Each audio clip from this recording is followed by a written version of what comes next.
తదుపరి కుంభరాశి. కుంభరాశి వారికి ఈ 2025 విశ్వావసునామ సంవత్సరము ఉగాది పండుగ నుండి మళ్ళీ ఉగాది పండుగ వరకు ఎలా ఉంది అంటే ఆదాయం 8, వ్యయం 14, రాజపూజ్యత 7, అగౌరవము 5. వ్యయము దగ్గర మాత్రం కొంచెం జాగ్రత్తగా, అనవసరమైన చోట అనవసరమైనటువంటి ఖర్చులు పెట్టకుండా జాగ్రత్తగా పట్టుకోండి, మేలు జరుగుతుంది. ఆలోచనలతో ముందుకు నడవండి, ఖచ్చితంగా విజయం లభిస్తుంది. బంధువులతో జాగ్రత్తగా ఉండండి.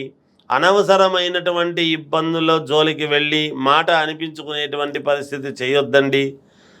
అధిక ఖర్చులు అనేటువంటివి బాగా తగ్గించుకోవాల్సినటువంటి అవసరము ఉన్నది.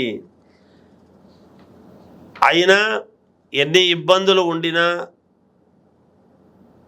దైవానుకూలతతో మేలు జరిగి మొండిగా జీవితం ముందుకు సాగేటువంటి పరిస్థితే ఉంది.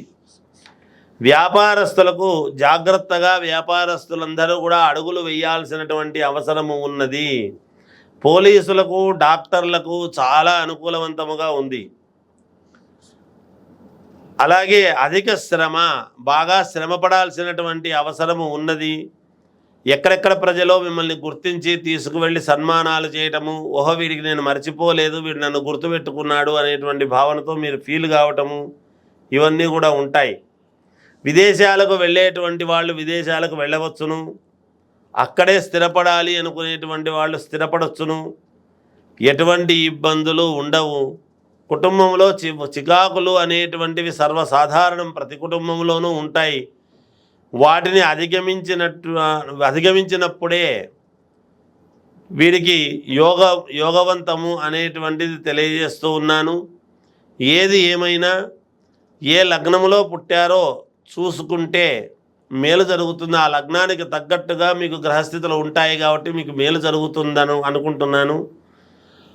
అంతేకాకుండా మీ వ్యక్తిగతమైనటువంటి జాతకాన్ని పరిశీలన చేసుకోండి, ఇక మేలు జరుగుతుంది అని తెలియజేస్తూ జయోస్తు. ధన్యవాదాలు గురువుగారు.